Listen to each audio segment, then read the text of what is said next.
hemen pantalla beltz honen atzean me siento como las tacañonas del 1, 2, 3.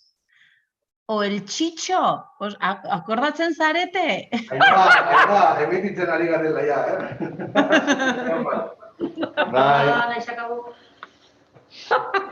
Sí, Vale, orduan.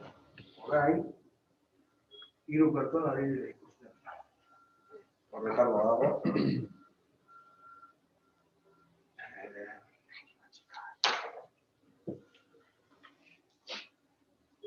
Retardo handia. bai.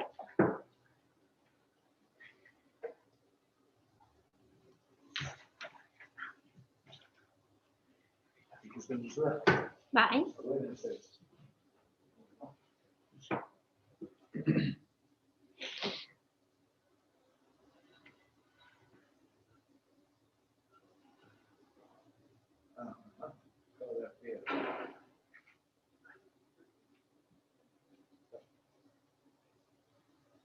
Ez da zuzena, beneko Ricardo.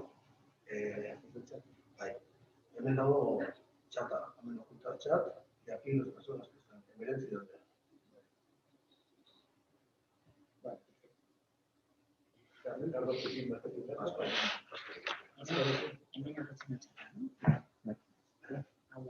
Hau da, dale.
esaten diazunean.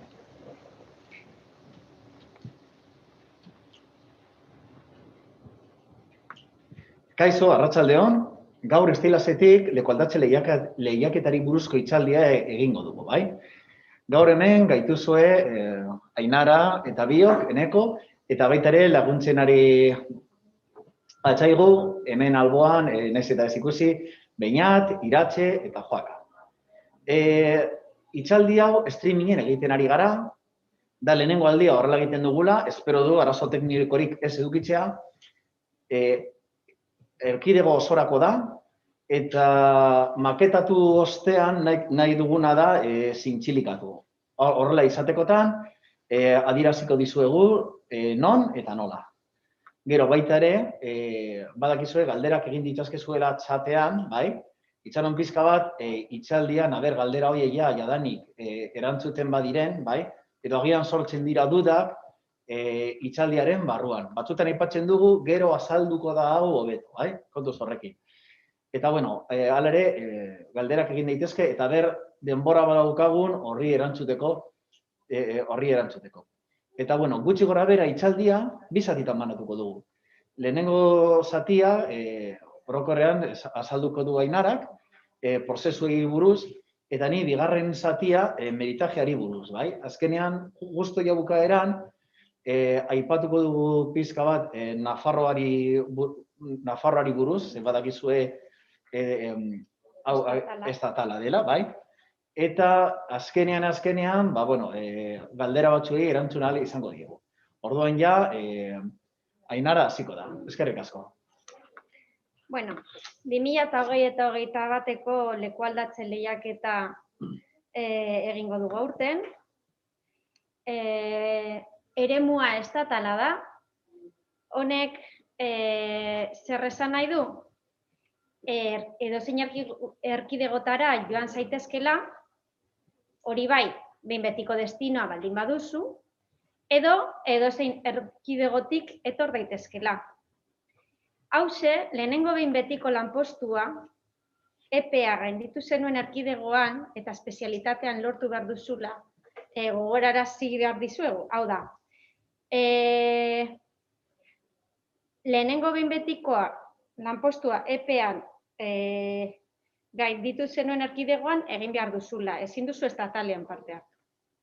Bale, parte hartzaile mota bi daude. Bat derrigorrezkoa eta bestea da borondatezkoa. Esango ditugu gehien egiten dituzuen, gehiengoa zeintzuk zareten.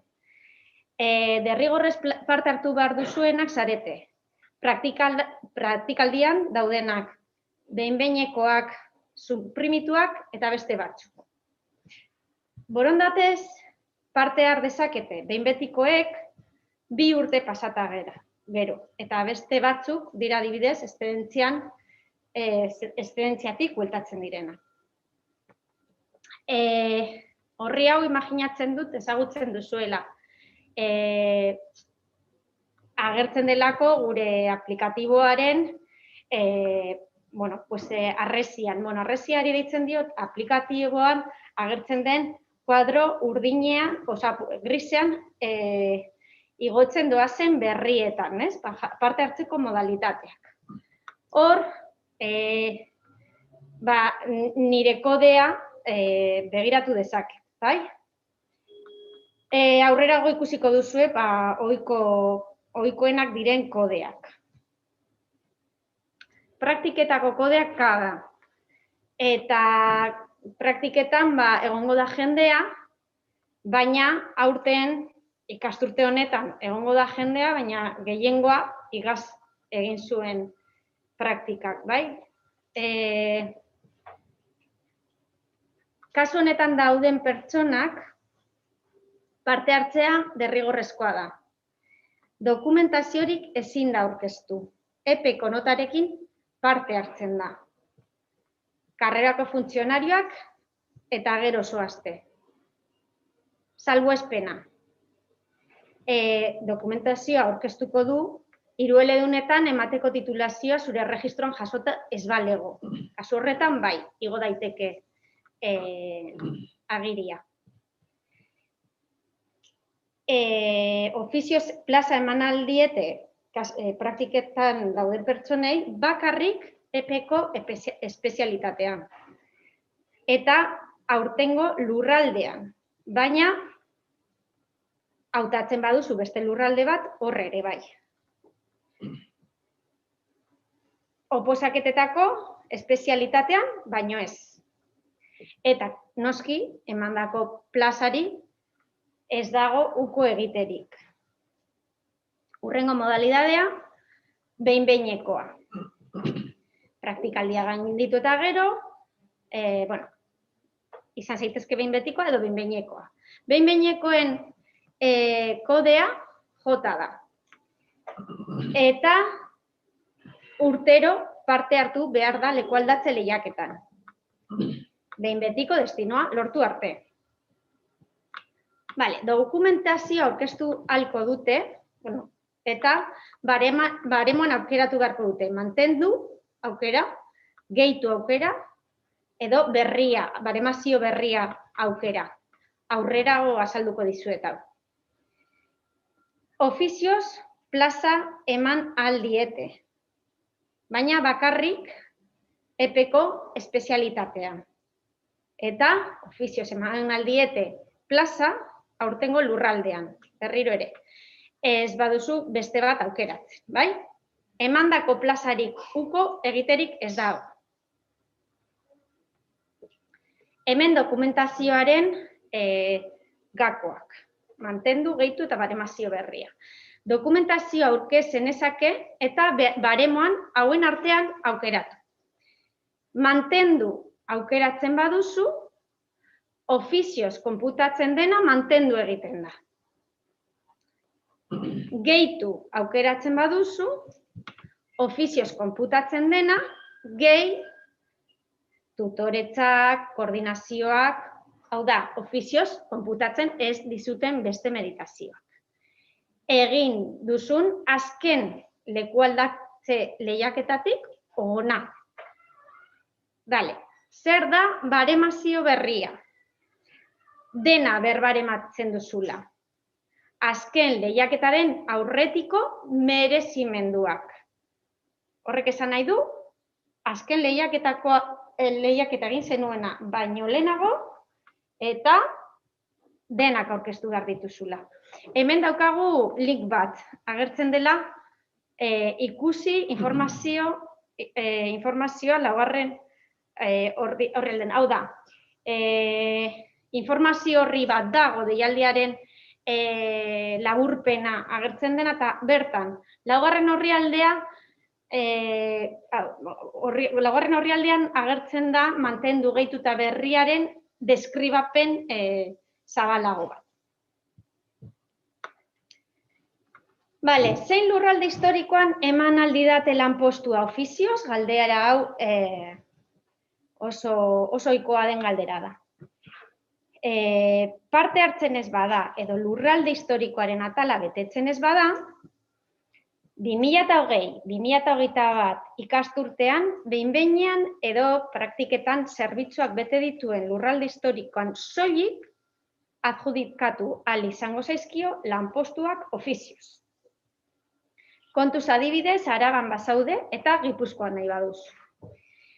Hori bai, lurralde historiko bat baino gehiago hautatu nahi baditu, pertsona horrek idatzi eskatu beharko du espreski. Idazki hori dagokion lurralde ordezkaritzara bidali beharko du. Behin-behinekoak direnak. Epen hautatu zuten espezialitatean lortuko dute haien, behin betiko lehen destinoa. Hau ere lehenago aipatu dut, baina salbuespenak daude ere bai. Latin eta grekoko espezialitatekoak, hoiek kultura klasikoko lanpostuak ere eskatu eta lortu ahalko dituzte.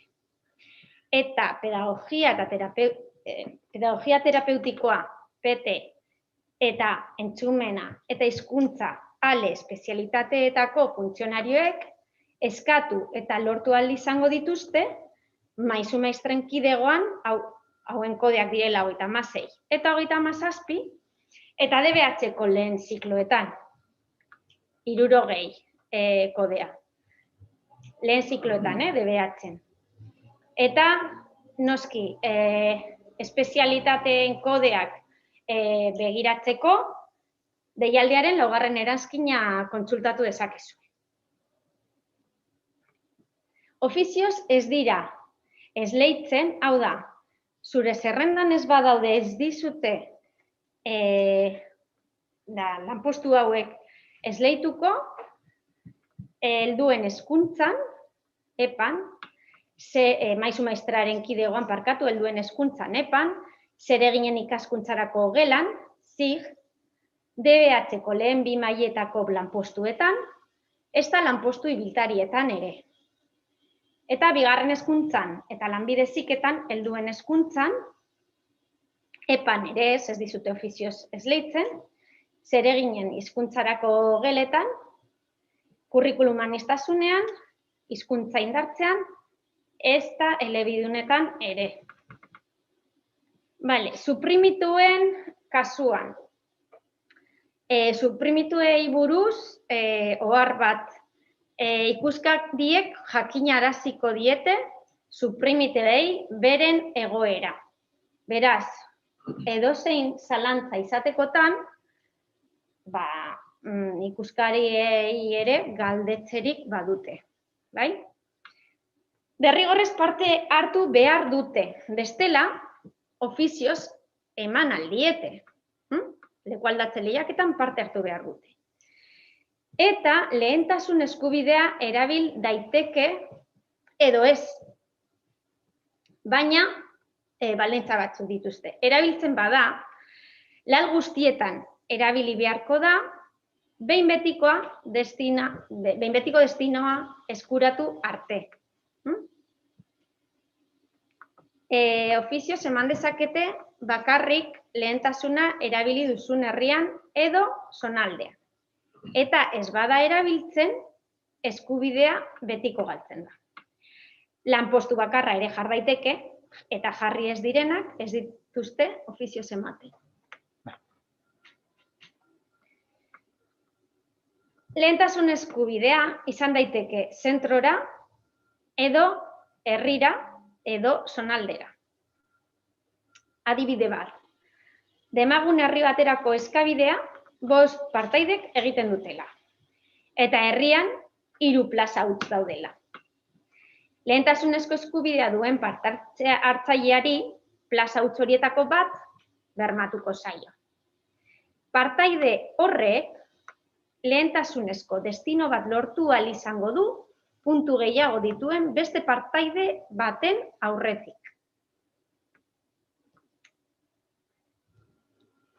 Behin betikoen kodea, da, behin betikoek eremu estatalean parte har dezakete eta borondatez egingo dute estatalean edo EAE mailakoan. Dokumentazioa aurkezteko kodeak berdinak dira. Mantentzea, gehitzea edo baremazio berria. Behin betikoek uko egin aldiote prozesuari.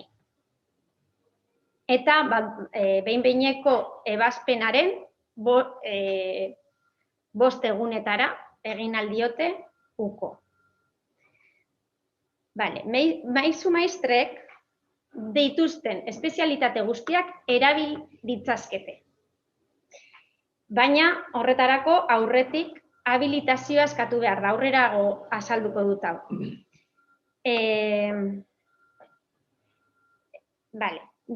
Bakarrik behin betikoek eskatu dezakete dauzkaten espezialitate ezberdinetan. Behin behinekoek ez, eta praktikaldia egiten ari direnek ere ez. Bigarren hezkuntzakoek. Oposaketako espezialitateak baino ezin dute hautatu. Helduen hezkuntza, zigela, kurrikulum aniztasuna hartu daitezke, beti ere zure espezialitateak aukera hori ematen badu, eta deialdian zehazten da, beraz, deialdia beti eskura. Plaza berria lortzekotan hainbat puntu galtzen dira. Adibidez, zentroan antzinatasuna. Bale, orain azaltzen dizuet espezialitate berriak aitortzeko edo eskaera egiteko, nola egin, bai? Gure zerbitzu horrian, hor agertzen da, borobil gorri bat, baldin daukagu eskaera egin dugularen seinalea da. Habilitazioa eskatu nahi badugu, lotura horretan, hau da, habilitazioa espreski eskatu behar da, eta txantilloi bat dago eskaera egiteko, eta prozesu honek dirauen bitartean eskatu daiteke. Azararen 5-etik eta 26 bitartean eskaera egiten bada, espezialitate ezberdinetan parte har dezake behin betiko batek. Eta ez bada agertzen gure zerbitzu horrian, eskatu behar da. Bai? Bale. Eskaera egiten dugu modu itsuan. Esan dut, eskaera egiteko epea, azaroaren 5-etik 26-ra da, lekualdatze lehiaketa egiteko, beraz, eman gaur, edo bai, egin nahi duzuena, 26-ra arte daukagu, ontzat eman botoitsuari emateko, beraz, presarik ez izan, eta patxada sartu, bai? Bale, zer esan nahi du eskaera itsuan egiten dugula. Ez dakigula ze lanpostu dauden abenduaren hasierara arte, gutxi gora bera. Egiten dugu nahi duguna, egiten dugu zerrenda nahi dugun moduan, eta horietako bat esleitu alzaigu. Suertatu daiteke hori egokitzea edo ez. Hemen lanpostu hutsak agertzen dira, parkatu, lanpostuen lehenengo proposamena abenduan aterako da, gutxi gora bera. Eta gero, klaro, hemen lanpostu hutsak agertuko dira, ze lanpostu huts dauden, baina horrek ez du esan nahi, horiek bakarrik egokitu alzaizkizunik, baizik eta gero resultak sortzen direla ere. Resultak zer esan nahi du, lalen parte hartu duen bati lanpostu bat esleitzen zaionean, bere jatorrizko lanpostua libre uzten duenez, lanpostu hori esleigarria da. Lehiaketa beraren baitan esleigarria da. Eskaintzen diren lanpostuak dira, 2020ko abenduaren 31an dauden lanpostu hutsak. Gehi gero resultakoak. Zer gertatzen da lekualdatze lehiaketan ez badut plazarik lortzen. Hau da, derrigorrez parte hartzen dutenentzako. Hau da, derrigorrez parte hartu behar dutenentzako. Zer gertatzen da ez bazaio esleitzen behin betiko lanpostu bat?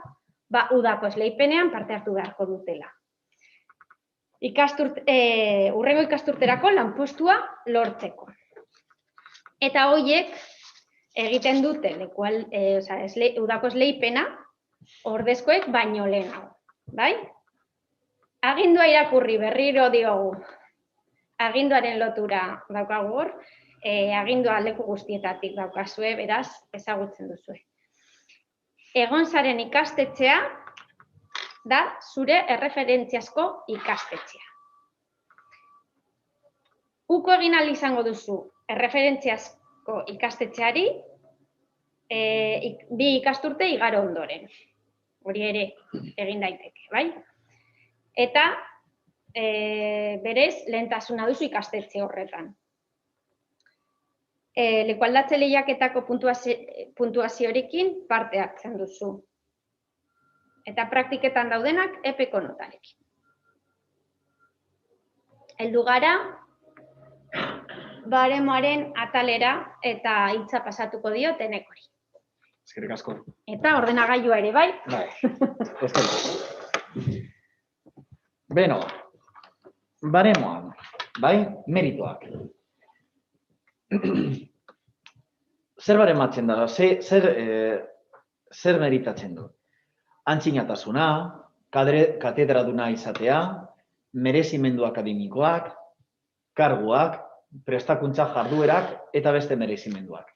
Orain, honi buruz hitz egingo dugu, baina gogoratu honek zehaztasun asko ditu.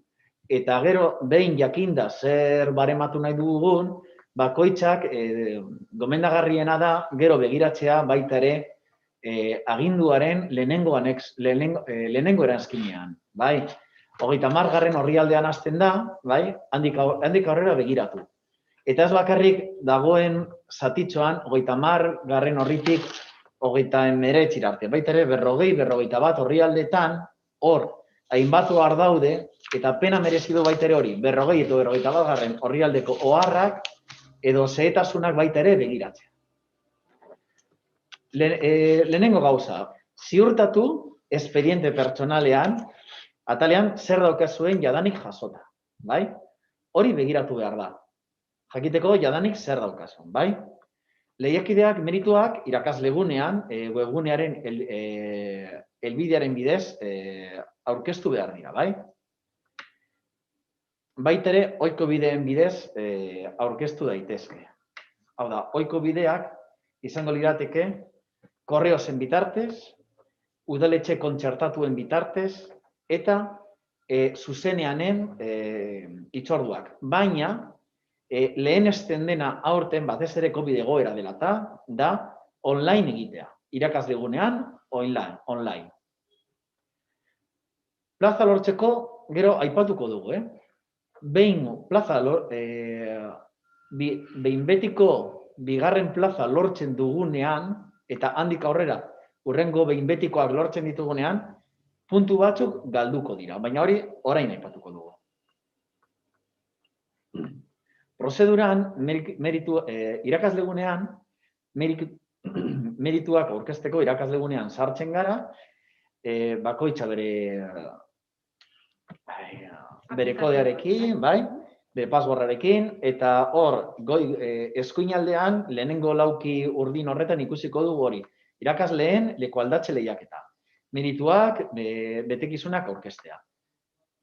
Han sartuko gara, eta gero, hurrengo orrialdean, ikusiko dugu, emango digu aukera sartzeko, bai?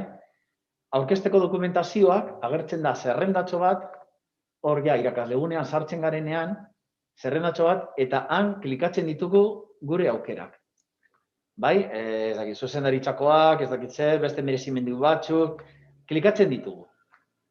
Eta gero, han, atal bakoitzean, ematen digu aukera, hori egiteko, elegir artxibo eta igotzeko. Honi buruz, ohar pare bat. Lehenengoa, ja web orrialdean, ez da irakaslegunean, ja aipatzen digu. Baina kontuz horrekin. Guk igotzen ditugunean merezimenduak, egin behar duguna da, behar ditugun dokumentuak, eskaneatzen ditugu, eta ez dira konpulsatu behar. Eskaneatzen ditugu, eta igotzen ditugu. Bakoitza bere atalean, edo azpi atalean, hor jartzen duenean, ez da?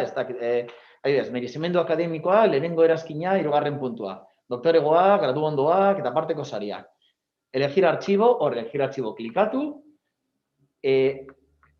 aukeratzen dugu gure ordenagailotik eta igotzen da. Baina kontuz gauza batekin. Imaginatu,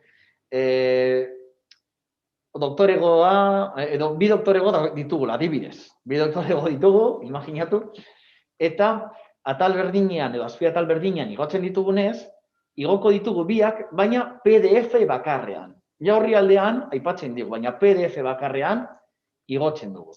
Orduan, behar ditugunak igotzen ditugun, dagokion atalean, eta horko zerrendan klikatzen da. Bai?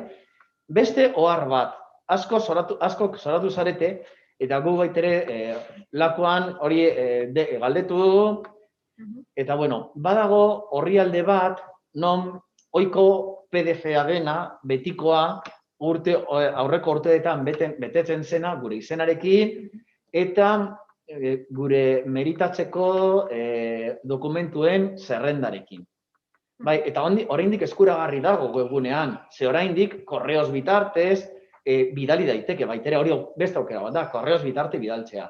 Baina webgunean egiten baldin badugu, online egiten baldin badugu, ez da beharrezkoa.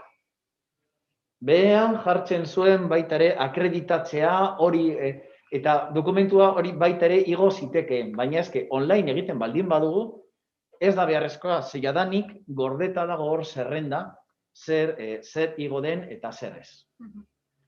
Bale, antzinatasuna. Antzinatasuna izan daiteke. Antzinatasuna zentroan edo antzinatasuna kidegoan. Antzinatasunean aipatzen diren puntuak urteko gehitzen diren puntuak dira. Baina baita ere urtea bukatu ez denez, baita ere izan daiteke urteko edo urte honetan zenbat hilabeteko. Hor deialdian agertzen da zehaztuta hilabeteko zenbaten. Orduan, zure ikastetxean behin betiko gisa lan egiten duzunean, lehenengo eta bigarren urtean 2 puntu urteko, hirugarren urtean 4 puntu urteko, eta laugarren urtetik aurrera 6 puntu urteko. Ikastetxean behin-behineko gisa ibili zarenean 2 puntu urteko. Eta zaitasun bereziko lanpostu eta ikastetxeetan egon zarenean 2 puntu urteko. Hemen, geldituko gara pizka bat, ze honekin beti dituzu edudak. Lehenengo gauza, antzinatasuna. Guzti hau, ofizioz zenbatuko da, ez dugu ezer aurkeztu behar, beti zenbatzen da ofizioz, gainera, lehen Ainara komentatu den bezala, berdin dio zein aukera jartzen duzu. Mantendu, merezimenduak gehitu, edo baremazio berria. Guzti hauek ofizioz egiten dira, ez da ezer aurkeztu behar. Vale. Eta gero, urrengo duda, eta guzti hau, karrerazko funtzionarioa zarenean. Hau da, praktikaldian, ezer. Antzinatasuna, praktikaldian, 0. Orduan, praktikaldian zaudela, antzinatasuna ez duzu aurkeztu beharrik lehenengo, eta gainera ezin duzu aurkeztu. Gero, behin-behineko gisa zaudela, orduan, antzinatasuna zentroan, bakarrik izango da, bat bi puntua, hau da, urte bakoitzeko 2 puntu. Gero, kontu zunekin, behin betiko gisa zauden lehenengo aldian, hau da, lehenengo aldian, agian zer nahi zenuen lekua, baina askotan ofizioz eman zaizu. Orduan, behin betiko gisa zauden lehenengo zentroan, konputatzen dira, bai, ikastetxean behin betiko gisa egin dituzun urteak puntu horiek, eta baita ere aurretik behin-behineko gisa egin zenituen puntuak. Agian zenituen egin, ze praktikaldia egin, eta gero jarraian eman dizute destino definitiboa. Bueno, baina horrela da. Baina kontuz, behin betiko gisa parte hartzen baldin baduzu, eta ematen badizute destino berria, behin betiko destino berri bat, orduan, momentu horretan, aurreko antzinatasuna ikastetxean ezabatzen da, 0ra jausten da. Gero, hori antzinatasuna zentroan. Eta gero, antzinatasuna kidegoan beti doa gora, hori berdin dio destino aldatzea edo ez. Zure kidegoan egindakoa 2 puntu urtero. Maila guragoko kidego batean, 5,5 puntu urtero. Eta maila txikiagoko, basuagoko kidego batean, 0,75 puntu urtero. Katedradunen kidegoan baldin bazaude, 5 puntu dira. Gero, 3. atala, merezimendu akademikoak. Gehien jota, 10 puntu izan daitezke, merezimendu akademikoak. 3 bat atala, izango litzateke, doktoregoa, masterra, ikerkuntza nahikoa eta ikasketa aurreratuak, aparteko sariak eta ohorezko aipamenak, eta hor badago, eta ikus dezakezue baitere, aginduan, zenbat puntu diren bakoitza. 3.2 da, bigarren zatia da, unibertsitatezko beste titulu batzu. Kontuz honekin, ze hemen kontatzen dute bakarrik, eperako erabili zenituen tituluak, bai? Izan daitezke graduak, lehen ziklokoak, bigarren ziklokoak, eta hor badator aginduan zenbat puntu diren bakoitza. Bai. Eta, ohar bat, gerpatu dut, masterrak adibidez, kapa ez du balio puntuatzeko, ze erabili zenuen epean sartzeko. Hori kontutan hartu. Eta gero baita ere, hizkuntza eskolak, musika eta dantza, goi mailako heziketa zikloak. Atal honetan, epean erabili baldin bazenuen, ez du puntuatzen, adibidez euskera. Euskera, bai, balioko du, zeigarren atalean, hizkuntza eskakizuna nahitaezkoa ez den lanpostuetan. Hori ja apartea, bai? Eta orduan, aipatu dugun bezala, hizkuntza eskolakoan, adibidez, C2 dira 4 puntu, C1 3 puntu, eta bar. Gero, karguak, laugarren atal izango zen, karguak, gehien jota, 20 puntu. Izan daitezke, zuzendariarenak, ofizioz konputatzen direnak, zuzendaritza taldekoak, baita ere, ofizioz konputatzen direnak, eta gero, badaude beste batzuk. Beste batzuk, horiek, izan daitezke adibidez, tutorea, lehen hezkuntzan eta aurre hezkuntzan koordinatzailea, bigarren hezkuntzan mitegiburua, edo baita ere, institutoetan DBH-ko koordinatzailea atal horretan sartzen da. Zuzendari eta zuzendari taldeko gehienak ofizioz konputatzen dira, baina tutoreak, mitegiburu eta bar, ez dira ofizioz konputatzen, eta orduan merituetan gehitu behar da. Orduan, jartzen baldin badugu aukera meritua mantendu, lehenengo aukera, hori puntuatzerakoan, tutoretza ezin da gehitu. Guzti hauek bakarrik karrerazko funtzionarioa garenitik. Hau da, praktikaldean tutore izan baldin bazara, hori ez du konputatzen, bai? Eta beste gauza bat, urte batean kargo bat baino gehiago eduki baldin baduzu, bakarrik bat konputatuko zaizu. Puntu gehien ematen dizkizuna. Bosgarren atala izango zen hori, prestakuntza eta hobekuntza. Gehien jota, honengatik 10 puntu lortzen dira. Gainditutako prestakuntza jarduerengatik, atal hori gehienez 6 puntu. Adibidez, prest gara, garatukoak, horiek ofizioz konputatzen dira horren barruan, bai? Eta 0,1 puntu ematen dira 10 orduko. Hemen, aurkezten baldin badugu, gauza bat baino gehiago, eta metatzen baldin badia orduak, orduan, emango dizkigu 0,1 puntu 10 orduko. Adibidez, 15 orduko bat, edo 16 orduko bat, eta 16 orduko beste bat, izango dira 32, beraz 0,3 puntu. Eta 2 ordu horiek soberan daudenak, ezer. Gero, guk ematen ditugun prestakuntza jardueretan, maximoz 3 puntu lortu ditzazkegu, eta lortzen dira 0,1 puntu, emandako 3 ordu bakoitzeko.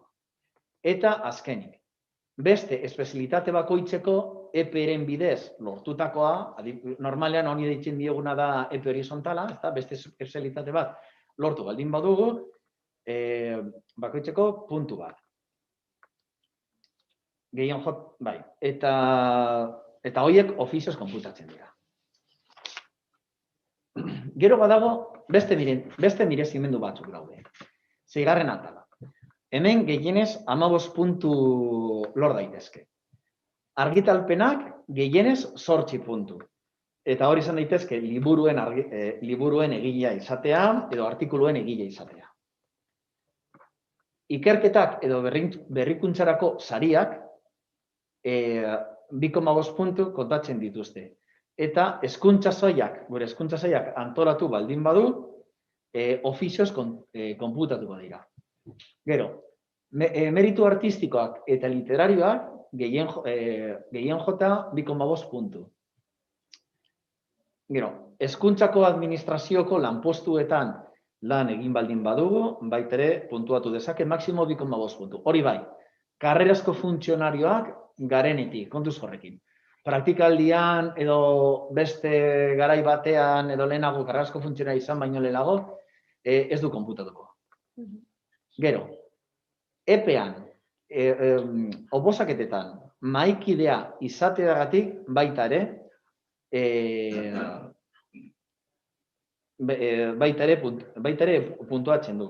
Eta epaimaikide izan zaren aldi bakoitzeko 0,2 puntu. Gero, ni baldin bagara gradu edo masteraren praktiken tutorea 0,1 puntu. Kontuz honekin ze izan gaitezke kaparen tutoreak adibidez praktikaldian, baina ez du kontatuko, bai? Karrerazko funtzionarioa zarenetik bakarrik. Eta kontuz ze guztu, atal hau, gero hor aipatzen da. Urte batean, kargu bat baino bai gehiago daukasunean, ez du bakarrik bat kontutan hartzen da, eta nik ez dut hor badagoela baitere 6 puntua horren barruan agertzen da. Baina hor, zehetasun asko daude, eta benena da, behin jakinda zer nahi dugun edo zer igo nahi dugun, gero begiratzea deialdian. Eta azkenik, PL0ko plazetara joaten baldin bagara, bai, puntuatuko digu euskera edukitzen, bai. Gero, bai, sartzen garenean, irakaslegunean, bai, lehenengo, gure datu pertsonalak daude, izena bizenak, bai, eta sartzen dugu lehenengo gauza da, zein modutan parte hartuko dugun. Hau da, puntuak mantendu, eta puntuak mantendu, bakarrik ezin ditugu gauza gehitu, lehen aipatu duena, ezin dugu gauza gehitu, eta bakarrik ofizioz direnak. Merezimendu berriak direnak, lehen aipatu bezala, gehitu ditzazkegu, baina bakarrik egin genuen azkenengo, parte hartu genuen azkenengo lekualdatze lehiaketatik aurrera. Eta gero azkena da, baremazo berria, non baitere aurritikoak sartu diren, baina gauza berriz aurkeztu berritu gauza gehienak. Baremazo berriarena, hori, agian, lehen aipatu duena inara. Eta gero, bete behar dugun urrengo gauza da, zein modalitatetan parte hartzen dugun. Gehienezkoak dira hori, behin betiko destinoa daukatenak, praktikaldiakoak oraindik batzuk egongo dira, behin-behinekoak dira jota, eta hor daude. Bai.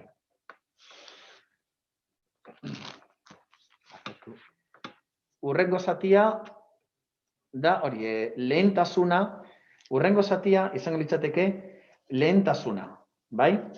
Lehentasuna erabili nahi baldin badugu. Bai, lehentasuna erabili nahi baldin badugu, han jartzen dugu, bai? Zein den arrazoia, eta gero han aipatzen da, han jartzen dugu. Gogoratu hori, lehentasuna erabiltzen dugunean, jartzen dugu lehentasuna zentroan, edo lehentasuna zonaldean, bai? Eta gero, horretaz aparte, jar ditzazkegu beste leku batzuk baita. Bale. Beste leku horietan ez dugu izango lehentasun eskubidea baldin badaukagu eta erabiltzen baldin badugu, jartzen ditugan beste zentro horietan jar ditzazket eta agian ematen dizkiate, baina beste leku horietan ez daukat lehentasunik. Hau da, suprimituen? Bai, suprimituak eta dena delakoak, hor, beste horietan ez daukate. Eta gero, lehentasun erabiltzen badut, lehen epatutakoa, herrian edo herri edo zonaldean, han barruan eman aldi date ofizioz.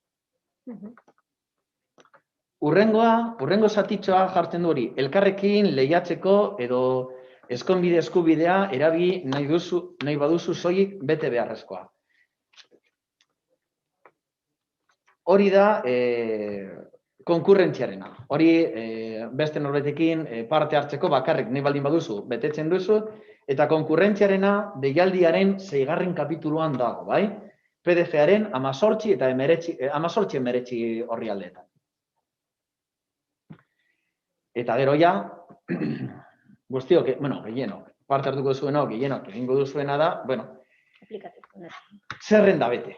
Zerrenda betetzen dugunean, ikusten duzu, maximo 300 sar ditzazkegu, eta kontuz honekin. Sartzen dugunean, aukera bakoitzean jartzen dugu zentroa, espezialitatea, ia elebiduna baden, ibiltaria baden, zein hizkuntzatan den, orduan, kombinazio bakoitza da sarrera bat.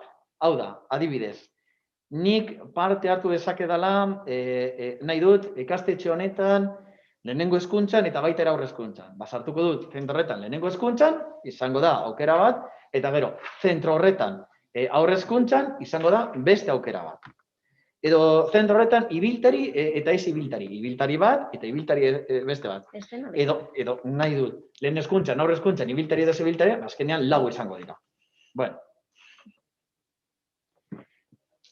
Gero, jarri nezenez. Lurralde historiko. Gero, hori, bilatzen dugu hori, lurralde historikoa, eta herria hori da modua bilatzeko, erreza da, bueno. Lehenengo aldian agian ez, baina, bueno, gehienek parte hartu zuen ez pasan urtean, hau betikoa. Eta azkenik, Nafarroa. Egin behar duguna Nafarroan parte hartu nahi baldin badu, da Nafarroako webgunera joan, edo bonen begiratu, Boletín Oficial de Navarran, han zentroen kodeak begiratu, eta han egin behar duguna da, zentroaren kodea kopiatu, hoberena da kopiatzea eta kopiatzea informatikoki eta ez banan saiatzea sartzen zenbakiak segero arazoak egon daitezke. Kopiatzea, itxastea eta ondoren jarri C. C letra jarri behar da. Jarraian C jartzen dugu. Zenbakia, hori kopiatu eta C. Gero, ematen dugu egiaztatzeari eta gero ja sartu behar dugu. Nafarroan baldin bada, hizkuntza 0 izango da zen gazteleraz. Eta bat, euskeraz. Ze hori da, beraien kodeak horrelakoak dira, bai? Orduan, 0 gazteleraz, Nafarroan, 0 gazteleraz, bat euskeraz. Espezialitatea sartuko dugu eskuz, zenbakia, eta gure erkidegoaren berdinak dira, laugarren erazkinean da, ezta? Gure deialdiaren, uste dut, laugarren erazkinean daude kodeak. Gogoratu lehen aipatu duen bezala Ainarak kodeak ezberdinak izan daitezke lehen hezkuntzan eta bigarren hezkuntzan, adibidez PT baldin bazara, lehen eta hezkuntzan dauka kode bat, eta bigarren hezkuntzan beste kode bat. Kodeak berdinak dira Nafarroan eta EAen, bai. Eta gero, Nafarroan elebitasuna 0, esan nahi du, ez dela elebiduna. Eta gero, bai, gogoratu baita ere, azkenik ontzat ematen dugunean, ontzat bukatzen denean, eta ematen dugunean, ontzat eman, ja ezin dugu aldatu.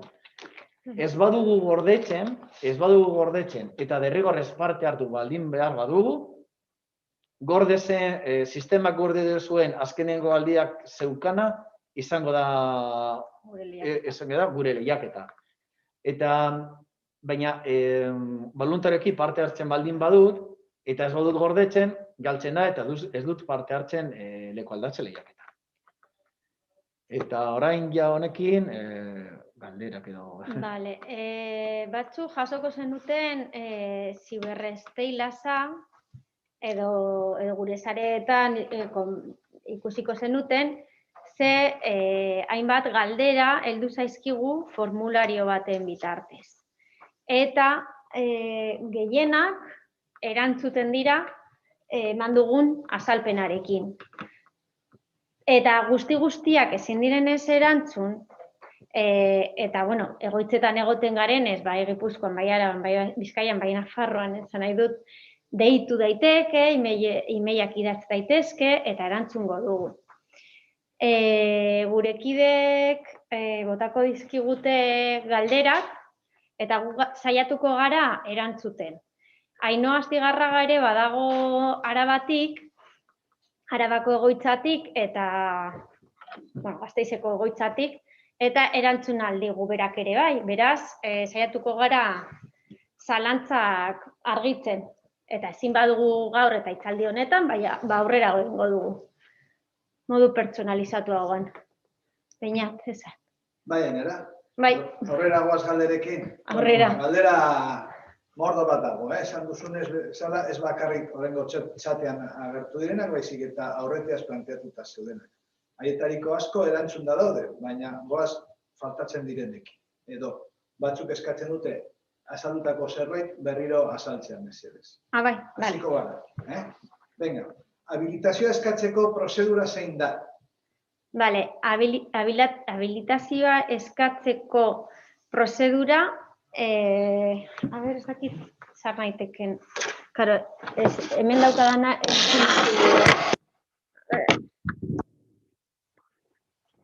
jarraituko dut, vale. Habilitazioa eskatzeko egin behar da, bidali eskaera, dagokizun lurralde ordezkaritzara, baina hemen, a ber, habilitazio eskatu. Sakatu habilitazio eskatu loturari, garren orrialdea den, 14. orrialdea gure PowerPointean, ez dut.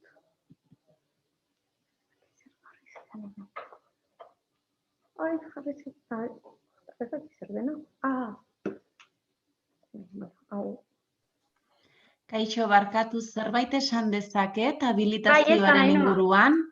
Habilitazioak eskatzea maisu maestren kidegoari buruz hitz egiten ari garenean esan daitekeen prozesua da. Bigarren hezkuntzan habilitazioak ez dira eskatzen. Bigarren hezkuntzan habilitazioak oposizio horizontalaren bitartez lortzen dira.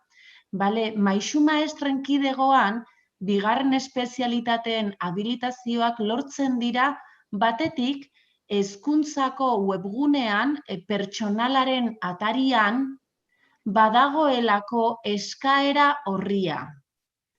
Eskaera horri bete egin behar da, zuen datu pertsonalak jarrita, eta hor, erantsi behar dira, habilitazioa ematen dizun mentzioa edo titulazioa. Eta lurralde ordezkaritzari entregatu behar zaio. Eta, bidali behar da emailez lurralde ordezkaritzari eta deialdiak esaten du, bidali behar dela, deialdiak esaten du aitortza eduki behar dela formularioa betetzeko epea amaitzen denerako. Baina, instrukzioak ordea ez du horrenbeste xehetzen, eta instrukzioak esaten du eskatu behar dela edo eskatu daitekeela formularioa betetzeko epea zabalik dagoen bitartean. Beraz, gure aholkua da eskaera horria deskargatu, bete, atxikitu dokumentuak, dagokion lurralde ordezkaritzara bidali, eta, gurutzatu ditzagun atzak, aitortza hori ahalik eta azkarren egin dadin.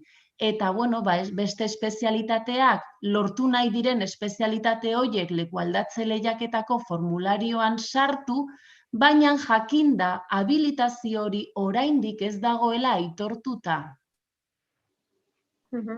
Hau egin daiteke urtean zehar ere bai, baina lekualdatze lehiaketa honetarako daukagun epea da azaroaren 26 arte.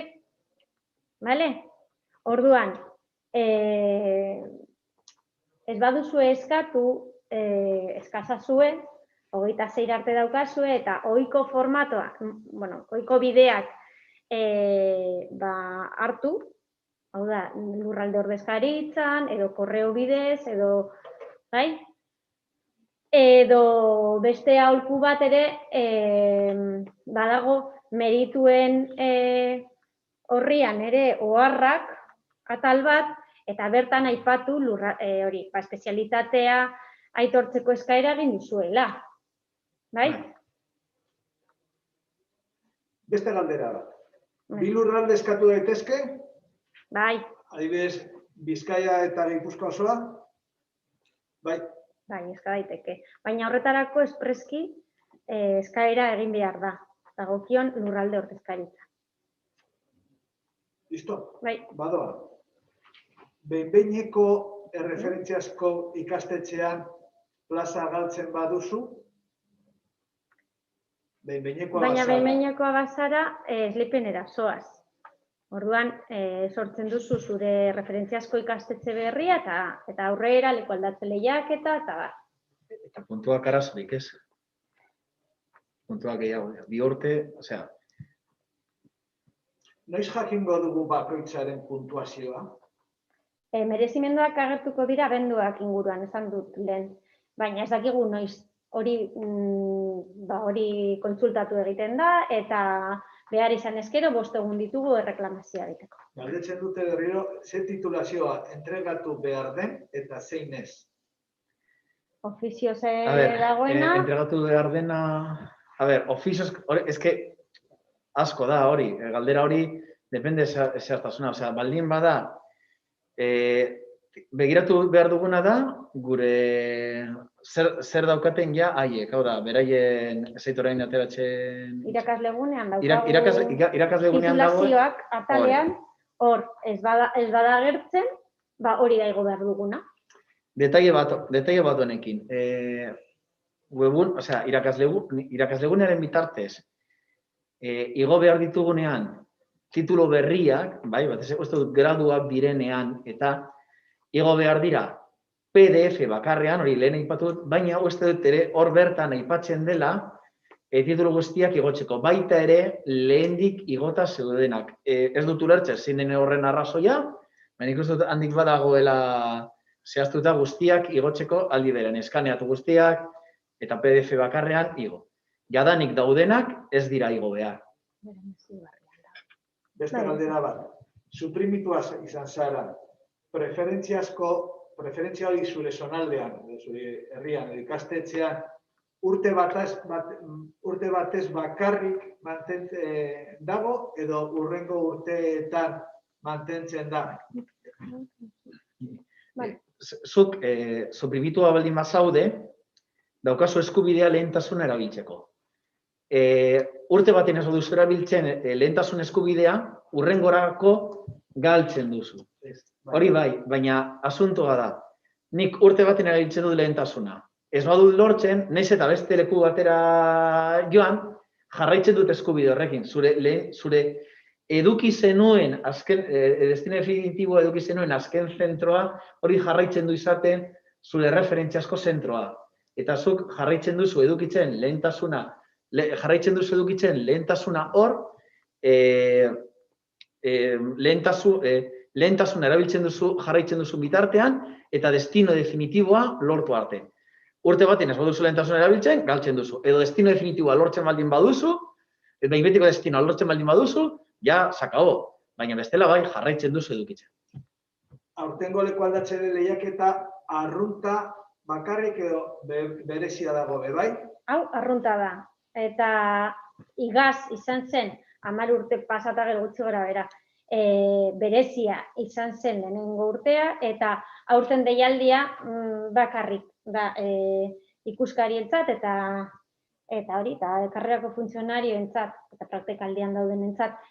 Beraz, ez dugu uste deialdi berririk egongo denik. Printzipioz ez dago. Ez. Arrunta da. Irakasle batek galdetzen du, ikastetxen aukeraketa egiterakoan, ea non topatu daitezke zailtasun bereziko ikastetxeak zeintzuk diren. Bereziko ikastetxeak? Eske, hor, edo gauza bat da, gu baloratzen duguna zailtasun berezikoak, eta beste gauza bat da, benetan zerrenda dagoena, eta han ezin dira, horiek ezin dira derrigorrean esleitu. Eta baina non bilatzen den, hori begiratu beharko denu. Erantzun beharko dugu, aurrerago. Aurrerago erantzun beharko dugu, edo era daituz. Barkatu. Bigarren erazkinean ez da agertzen, ez da? Ainhoa? Barkatu, lanpostu, ikastetxe, zailtasun bereziko ikastetxeak direnak eta lanpostu singularrak direnak, aurten ez da leku aldatze lehiaketarik egingo horrelako lanpostu singularra konsideratzen direnak edo zailtasun berezia dutenak. Horretarako aparteko esleipen bat egin zen iaz eta aurten lanpostu arruntak dira. Lanpostu eta printzipioz ez dago ezer gehiago. Zerbitzu eginkizunetan zauden lanpostu berezi horiek dira. Eta horiek meritatzen dutela, daukala meritazio berezi bat.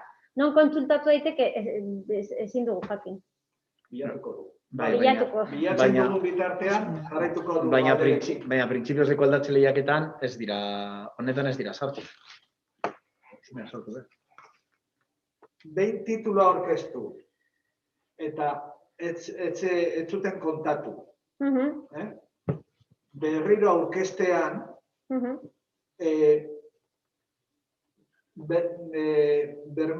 bermaremazio berria txatala klikatu behar da? Bai. Dana bermarematzeko? Bai. Azken leku aldatze lehiaketa egin zenuena, baina lehenagoko ikastaro bat baldin bada, ikastaroa, karrera eta ahaztu zaizula edo dena delakoa, edo galduta zeneukola titulua, edo zenuela aurkeztu nahi izan, hori meditatzerik nahi baduzu, baremazio berria egin behar da. Dena igo behar da. Baremazio berria aukeratzen baldin baduzu, ondo begiratzeko zer aurkeztu behar duzun berriz, hoberena da begiratzea deialdiko 22-23 orrialdeak. Ze 23 orrialdean agertzen da, bi parrafo daude, ze atala baremazio berria, baina egiten du referentzia artikulu berdinari. 20. artikuloa, 22. orrialdean, eta han jartzen du zeintzuk diren berriz izango ziren berriz aurkeztekoak. Hoberena da, han begiratzea zehaztasunez jakiteko. Bai. Beste galdera bat. Maisu maestren kidegoan, kap izatea puntuatzen du? Bai. Masterra ez duzu erabili, kapa baldin badaukazu, eta masterra bada, master moduan baloratuko dizu, ez da inoa? Bai, Ez dut onderantzun, barkatu. Kapak ez du meritatzen. Maizu maestra bazara ere ez. Bale, barkatu. Bale. Bale, pues argi, eskerrik asko. Suprimituaren kasuan, zerk ematen du lehentasuna? Bertan lan egin izana bakarrik? Hombre, suprimituek daukate lehentasuna, adibidez, esleipenean daukate lehentasuna ordezko guztia baino lehenago, esleipenetan. Eta behin betiko baten artean, eskatzen badute zonaldeko hori, nola zen? Lehentasuna eskatzen bada, eukidezak behin betiko batek, bera baino puntu gehiago, berak daukala lehentasuna. Baina lehentasuna hori zerk ematen du? Bertan lan egin duzula. Bertan lan egin duzula baino, da, bertan izan duzula azkenengo behin betiko destinoa. Kontuz, ni agian nago behin betiko destinoarek behin betiko destinoa neukan. Zentro batetan, suprimetzen naute, eta beranduago, eta gero, ez dago lekurik niretzat, leku aldatze lehiaketan ez dut lortzen behin betiko destino bat, baina esleipenetan beste zentro batera noa. Bigarren zentroan nagoena ez da izan nire azkenengo behin betiko destinoa. Orduan, bigarren zentro hori ez da nire referentziazko zentroa lehentasunarekiko. Bi galdera geratzen dira. Atal honetan. Baremazio berria eskatzen baduzu, dana entregatu behar da berriro? Esan dut, aiez. Zerbitzu horrian ageri diren tituluak ere bai? Ofizioz. Lehen aipatu duguna, berena da, begiratzeko zerrenda hori, zehaztasun handiagoz, aginduaren PDF-aren 22 eta 23 orrialdeak. Eta gero deialdian ere bai, lehenengo eranskinean, gehienetan bi asterizkoetan agertzen da, zeintzuk diren ofizioz zenbatzen direnak. Bale? Bale, nire aldetik, momentuz azkenengo galdera. Lehenengo sartzen duzunean parte leku aldatze lehiaketan, baremazio berria jarri behar duzu? Egiteko? Bai. Baremazio berria, 2010 baino lehen, zure azkenengo leku aldatze lehiaketa izan baldin bazen 2010 baino lehenago, baremazio berria. baita ere, praktikalditik pasat. bai, edo pasan urtean praktikaldian zeudenek ere, berri egin behar dute. Eta badago beste aukera batzuk daude, eta bat bada, imaginatu orain dela 5 urteko lekualdatze lehiaketa batean, aurkeztu nuen gauza bat, eta puntu batzuk eman zizkidate. Baina aurtengo lekualdatze lehiaketan horrek puntu gehiago ematen dituela. Iraganeko gauza bat aldatu behar dudanez, hori puntu gehiago lortzeko, baita ere, baremazio berria izango litzateke. Bueno, hasiko gara beste galdera mota batzuekin bai. Bale? Lehenengoa, beste kidego batera zabaltzea nahiko nuke, baina horretarako habilitazioa behar dudala irakurri du. Zer da hori? Lehen aipatu duguna, habilitazioa bakarrik da maisu maestren kidegoaren barruan. Orduan, zuk bakarrik zure espezialitatean. Beste espezialitate bat lortzeko, oposaketen bitartez da. Maisu maestroen kidegoan, hori bada habilitazioak daude, baina bakarrikan. Gero, beste gauza bat da, badaudela lanpostu batzuk, adibidez, zik gelak edo kurrikulun aniztasunekoak adibidez, horiek badaude aukera ezberdinak espezialitate bakoitzarekin. Baina beste espezialitate bat, ez oposaketen bitartez. Habilitazioa bakarrik maisu maestren kidegoan. Vale, beste bat. Atxikitu behar ditugu dokumentuak, tituluak, ziurtagiriak eta bar, konpultsatuak izan behar dira, dokumentu originala eskaneatuta edo argazki aterata nahikoa da? Dokumentu originala eskaneatu. Eta ez da konpultsatuta egon behar. Gauzaren bat, haiek dudaren bat baldin badaukate, gauzaren batekin ja eskatuko digute berandu dago aurkezteko. Hori ja beste gauza bat da. Eta hori eskaneatu da. Argazkiarena, depende zelako kalitatea dauka, ni egingo duke eskaneatuta. Argazkia, ez. Vale, beste bat. Bademaziorako agiriak online bakarrik bidali behar dira?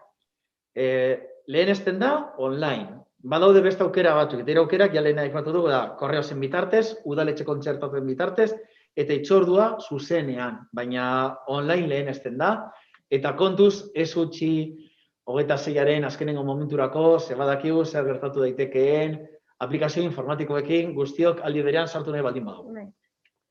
Vale, beste bat. Ingelesako titulua bidaltzeko lekuri badago? Bai, hori da, merezimendu akademikoak, 3. 3 atala hori. C2 baldin bada 4 puntu, C1 baldin bada 3 puntu, B2 bada 2 puntu, B1 bada puntu bat, lehenengo anexoan dator. Vale. Hizkuntza eskolago ofizialko frantsesa B2 orain arte ez didate kontuan hartu. Baremetxe berria aukeratu behar dut? Bai, kasu horretan, sartu nuen eta zidaten kontaktu, edo sartu nuen eta orain puntu gehiago dira, hori baremazio berria izango litzateke. Irakaslegunean dokumentazioa igotzeko orduan, merezimendu akademikoak 2 puntu unibertsitateko beste titulazio batzuk atalean igo behar dut? Bale, ezke hori, bale. Lehenengo eranzkinean, badago hori, lehenengo eranzkinaren 3. atala da merezimendu akademikoa, bai? Eta hor, 3 atal, hor, 3 atal agertzen dira, baina, gero online, sartzen naizenean, online, igotzeko dokumentuak agertzen da. Meritu akademikoak, 3. atala, baina hor barruan, 2 atal, 3 atal jarri ordez, lehenengo erazkinean bezala, online sartzen garenean, 2 ataltxo daude bakarrik. Baina irakurtzen baldin badugu, hor jarritzen du, bigarren online igotzerakoan, bigarren zatean jartzen du baita ere. Graduak, titulazioak, formakuntza profesionala eta lanbide heziketako tituluak, eta horren barruan da, horren bigarren ataltxo horretan da. Hori da, bera galdetu duena justo, nebizia beste duru batzuk. Beste bat, publikazioren bat izatekotan, bai, nola aurkeztu behar da? Bere kasua, irakaslearen kasua, CD bat atera du eta Eusko Jaurlaritza bera argitaratua. Baina, por ofizio, esaten dena, zerrendan ez da agertzen. A ber, argitalpenena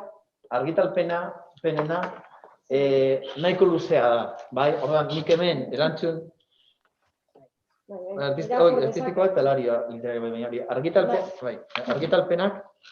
argitalpenena nahiko luzea da. Eta hor, begiratu dezakegu. Lehenengo erazkinean, ez da dokumentuan, PDF-an, 37 eta 38 orrialdetan hor agertzen da argitalpenena. Eta hirugarren zutabean jartzen du, egiaztagiria. Hori da, begiratzea, handator irakurri eta hori, eske bestela hemen ezin dugu hainbesteko zehaztasunez, baina hori, 37. orrialdean, hirugarren zutabean dator. Eta duda gehiago baldin bagituzu, dei gaitzakezu.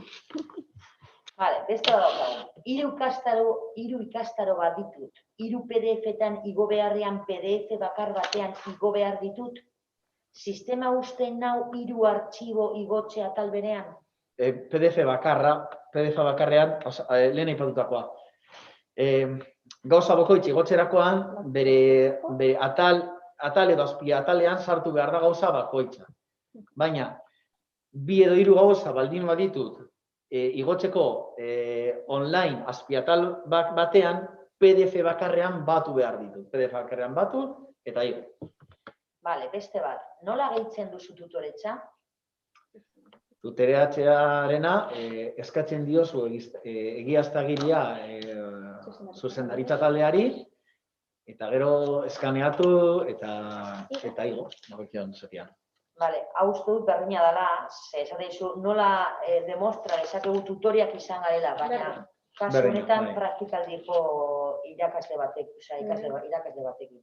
Nola demostratu dezakegu tutoriak izan garela, eta bebai, berdina, nola demostratu dezakegu oposaketetan epaimaikidea izan garela?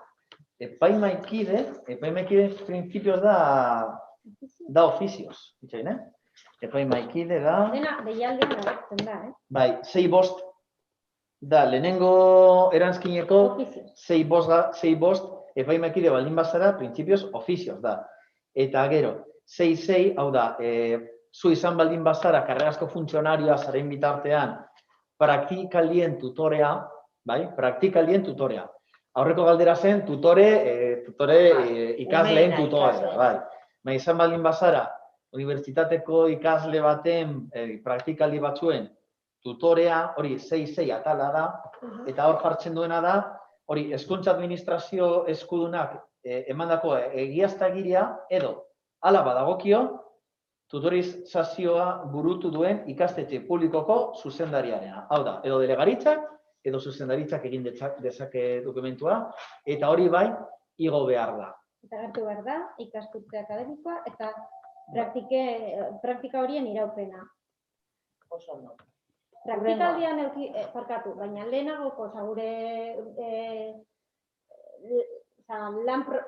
lan esperientzia guztian, uki baditugu ordezkoak izan garenean praktikaldian norbait, edo praktikaldian geundenean gu, kopea eta gero, uki badugu praktiketako norbait, horiek ez dute zenbat. Bakarrik karrerazko funtzionarioa izan zaretik. Bakarrik karrerazko funtzionarioa izan zaretik, bai. Oso ondo, beste bat. Usten du atal berdina merezimendu desberdinak gehitzea? Bai, osea, atal berdinean, bai, atal berdineko baldin bada, PDF bakarrean batu, eta igo, azpietal berdineko bada. Nafarro ez den beste autonomia batera joan bagara, egin dezakegu? Joan bagara, beste erkidego batean bagaude? Bagaude edo joan nahi baldin badugu, ez dakizu. Joan nahi badugu. Joan nahi baldin badugu, bai, igotzen dira gauza, hori bai, gero, bai, hori Nafarroaren antzekoa da. Gero begiratzeko bestean nola meditatzen duen, hori begiratu beharko luke. Baina behin betikoak izan behar gara, ez da? Bai, beste, erkidego batera mugitzeko, eduki behar dugu, behin betiko destinoa, eta gero, logikoki, hau izan behar da, gure bigarren urtea, lekualdatze diaketan parte hartu ahal izateko. Vale, Lalen beste lurralde batean parte hartu nahi izan ez gero, posible litzateke ofizioz lurralde horretan behin betikoa ematea? Ez, eske, baina ber, zu... Behin betikoa zara. Zu, Parte... Ofizioz ezin dizut eman behin betikoa zaren menean. Parte hartzeko beste erkidego batean izan behar zara behin betikoa. Ez behin behinekoa, ordan, behin behinekoa baldin bazara, ezin duzu eskatu beste erkidego batean. Orduan ezinezkoa da ofizioz ematea.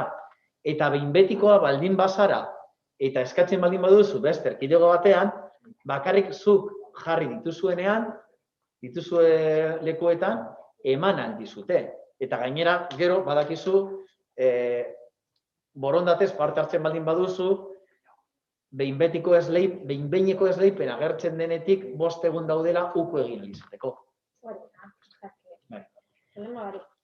Vale. Beste bat, esan duzuenean, honen irakasle zalantza bat, esan duzuenean epen kontuan hartutako tituluak ez direla berriro zenbatzen, ez duela ondo ulertu. Eta bere galdera da, beste lizentziatura bat eta B2 frantseseko tituloa ez didate kontatzen lalean epen jada kontatu zirelako? Bale. Itxain, kontuz. Gero hartzen du galdera. Asuntoa da.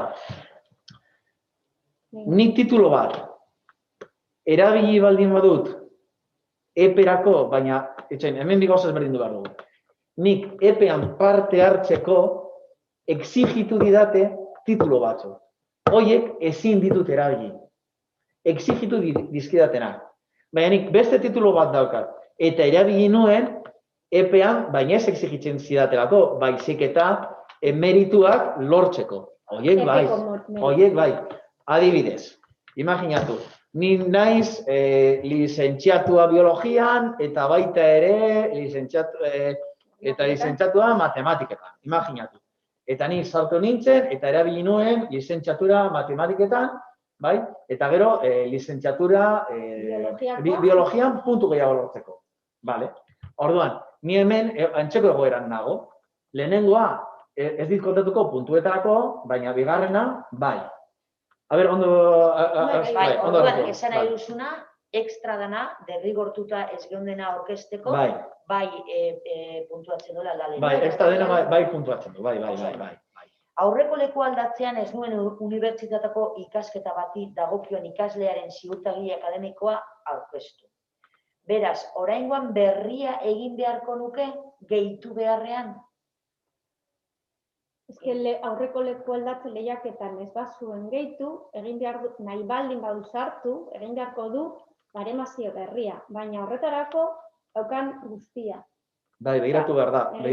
Ezin da, berria egiten duzuran guztia sartu behar duzu berria. Guztia, kontuz. Azken lehiaketan, bai. Nik, egin nuen aurreko leku aldatze lehiaket, aurreko parte hartu nuen azkeneko leku aldatze lehiaketan, data bat dago. Orduan, data hori baino lehenagoko zer sartu nahi baldin badut, egin behar dut baremazio berria. Zer gertatzen da baremazio berria egiterakoan? Gauza pila aurkeztu behar direla. Eta zer aurkeztu behar den? Dena ez, gauza batzuk gordeta daude, gauza batzuk ofizioz daude, eta beste gauza batzuk zure horrian daude, baina gauza pila direz, tutori izan nintzen, ikasleen tutorena eta hori berriz aurkeztu behar da, aurreko urteetakoa, zehazki jakiteko zer behar den, begiratu behar da dialdiaz, ezke zerrendo luzea da. Eta hemen hitz egiterakoan txortu lertuak egon daitezke. Vale, oso ondo. Praktikaldia egin nuen lehengo ikasturtean, esaten digu irakasle batek. Beraz, gehitu edo berria modalitatean hartu behar dut parte? Berria. Derrigorrean jartu berria. Bigarren hezkuntzako bigarren espezialitatea dut. Azken oposaketan lortua. Non agertzen da? Zure irakaslegunean agertu behar da. Beste... Bere zerbitzu horrian esaiola agertzen, esaten digu.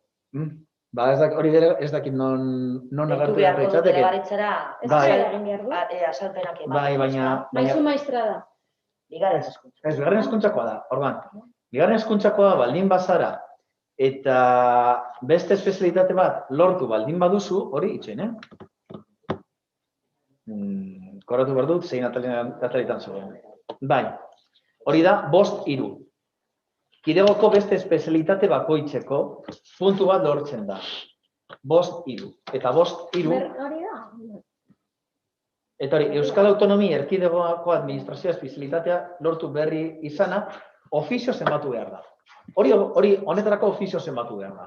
Orduan, lekualdatze lehiaketarako hori ofizio zenbatzen da. Vale. Eta, bueno, komentatu nahi dizuet guztiei, Beñat orain ere erankidea beste galderaz tanda bat egingo duela, baina mesedez galdera gehiago ez bidaltzeko txatera, porque ez digu denbora emango guztiak erantzuteko. Orduan, beste txanda bat egingo du galderena, baina jarraitzen badute galdetzen, ez gara joango inoiz. Eta deitu dezaketela egoitzetara zalantzak argitzeko. Bale, eskerrik asko. Hala bina. Bueno, agoaz, a ver, galderak, hau dira galderak. Asko ja errepikatzen ari dira, Baina, bate galdetzen du, duela 2 urte plaza definitiboa hartu zuela haur hezkuntzan, ea oraingo honetan lehen hezkuntza eskatu ditzake. Bai, baina ez, egin behar du habilitazioaren eskaera. Behin betikoa denez, behin betiko destinoa daukanez, ja eskatu dezake habilitazioa baldin bada.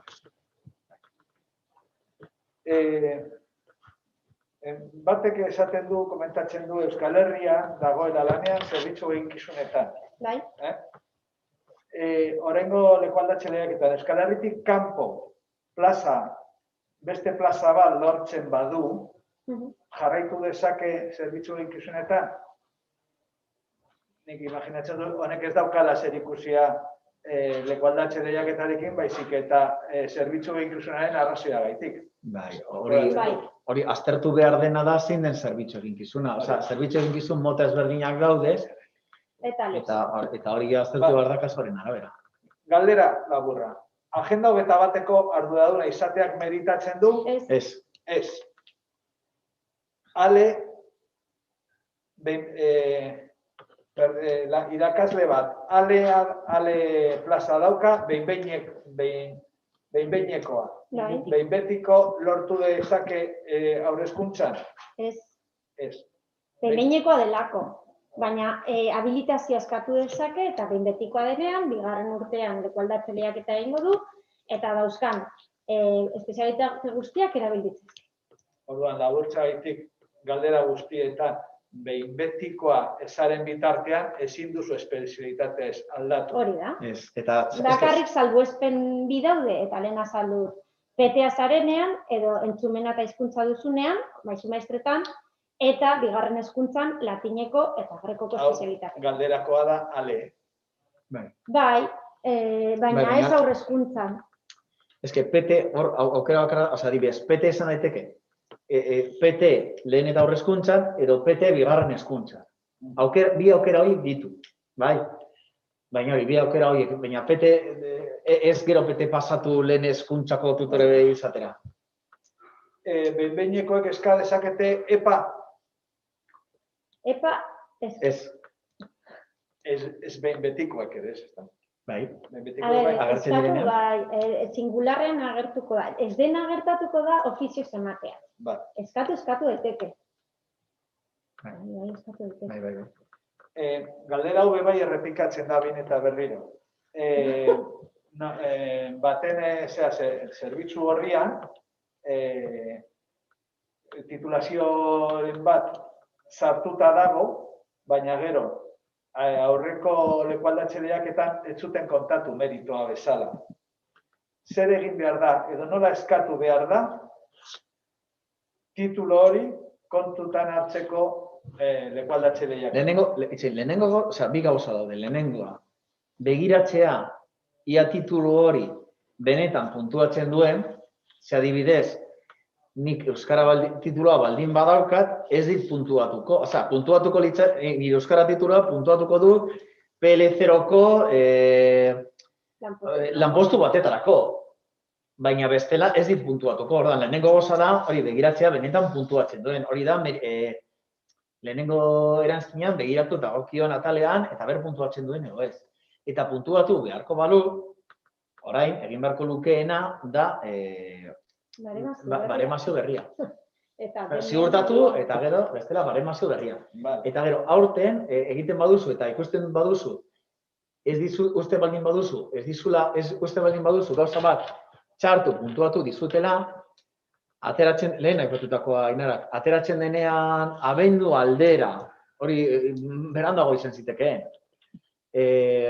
onartuen eta zerrenda eta merituena, uste dut 10 egun, ez dakit bosta, lehenengo ez dakit bosta 10 egun diren, no. Bueno, ana gertzen da, egun batzuk daude erreklamatzeko. Beste bat? A ber, irakasle batek Bizkaia eta Bizkaia osoa eta Gipuzkoako herri batzuk bakarrik eskatu nahi ditu. Baina, esaten du, ofizioz Bizkaian bakarrik ematea, zer egin behar du? Bera baldin badago lanean, Bizkaian ez dakit aipatzen Ez du duen. esaten non dagoen lanean. Kontuan hartuko da, ofizioz emateko, lan egin duen lekua. Eta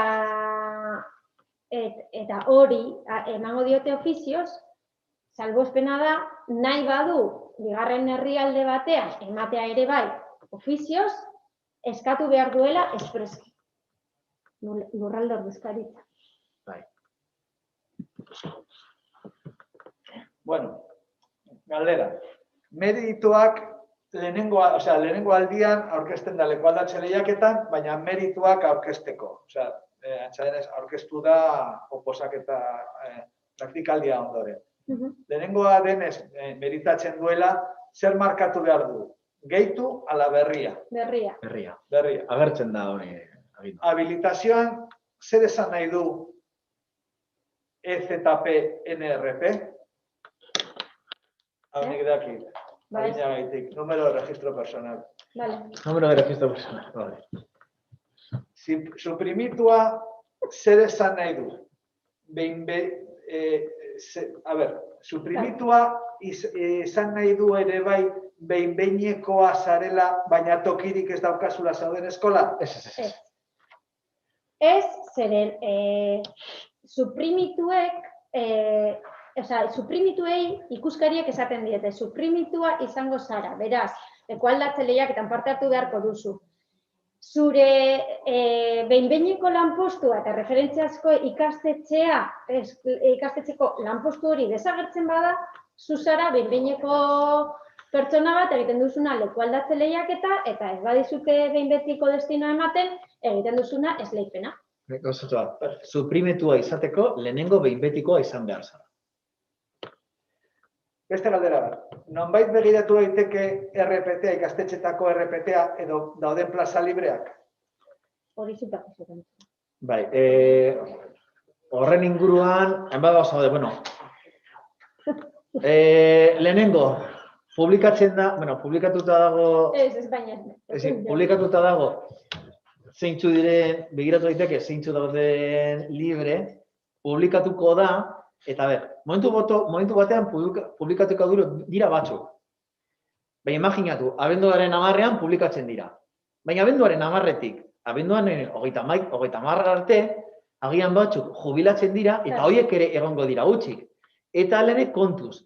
Hori bakarrik balio digu, idei bat edukitzeko, zegero. Benetan, daude resultas, zuk uste duzu, 10 daudela edo 15 daudela, eta daude 15 eta gainera. Agian, gero, 15 horiek ez dira gertzen. Agian, 15 behin betiko hartu dituzte 15 horiek, eta gero, gelditzen direnan praktikan, eta emango dizutena zuri agian da, resultan, gelditu diren beste 15 horiek inon agertzen ez direnak. Prozesuan bertan barruan sortzen direnak. Beste bat. Beraz, ezin da eskatu gela egonkorra edo zig? Bai, eskatzeko. Behin beti. Eskatzeko izan behar zara ja behin betikoa. Bai. Behin betikoa izan da, eskatu dezen. behin betikoa esan da. Opeko espezialitatearekin. Bai. Daukat burua esatea. Ja, ordu terdi dago ja. Ditzen du. Behin betikoa, zarenian bai hartu dezak. Espezialitateak onartzen badu. Gutxi geratzen dira, animo. Bai. Tutoretzako egiaztagiriak sartzeko. Funtzionario izandako aurreko urteetako agiriak ere sartu daitezke? Ikasleen tutorea bakarrik karrasco funtzionarioa zarenetik. Ordezkoa edo praktikaldian ez. Dute balio. Epaimaikidea izan naiz. Eta ofizioz ez didate eman puntuak. Zer egin dezaket? Erreklamatu. Deialdi honetan eta aurreko batean. Aurrekoan. Aurrekoan baldin bada, aurrekoan jartzen du printzipioz ofizioz direla. Osea, epaimai batean egotea 6-5 da. Eta lehenengo erazinean 6-5. Eta 6-5 jartzen du. Ofizio zenbatuko da Euskal Autonomia Erkidegoan hezkuntza sailak kidegoetan sartzeko eta iristeko deitutako aldaketa prozesuaren batean epaimaikide aritu izana. Orduan nik uste dut ofizioz denez ezin da aurkeztu. Orduan egin behar dena da, gero ateratzen direnean puntuazioak erreklamatu. Hori egin behar dena, erreklamatu. Baina, klaro, ez da zuen erreklamatu, egin beharko du beremazio berria eta hori oharretan adierazi. Ez da beremazio berria izan behar, ofizioz denez ez duz ezer aurkeztu behar. Erreklamatu eta listo. Edo kasu hori oso konkretua balin bada, deigaitzazu eta hitz egiten dugu, ez hori printzipioz ezen gertatu behar. Batzutan gertatzen dira, Gertatzen dira, vamos. Non eskatu daiteke praktikatako ikasle baten tutorea izan naizela? Esan dugu, gure ikastetxeko edo gure institutoko zuzendaritzara joango gara, eta eurek egingo digute egiaztagiri bat, eta bertan agertu behar da zein ikasturtean izan garen eta tutoretza horren iraupena. Lehen erantzun dugu, hori edo eskaritzen, bai. Bi galdera amaitzeko. Bai. Bat, PowerPointa hau non lortu daiteke? Ezkeriko dugu. Bai. Eta jakinarezeke dugu. Eta, hombre, noski jakinarezeko dugu. Non dagoen, web horrian seguramente, ezkeriko dugu PowerPoint hau eta bideoa, zen badugu interesgarria dela, ere. Vale, eta azkena, galdera baino egiaztatzen du eta jendeak asko esan du, mila esker azalpenagaitik, eta egindako lanagaitik. Mila esker zuei, parte hartzagaitik, animo leku aldatze lehiaketan. Venga, sorte izan! Agur.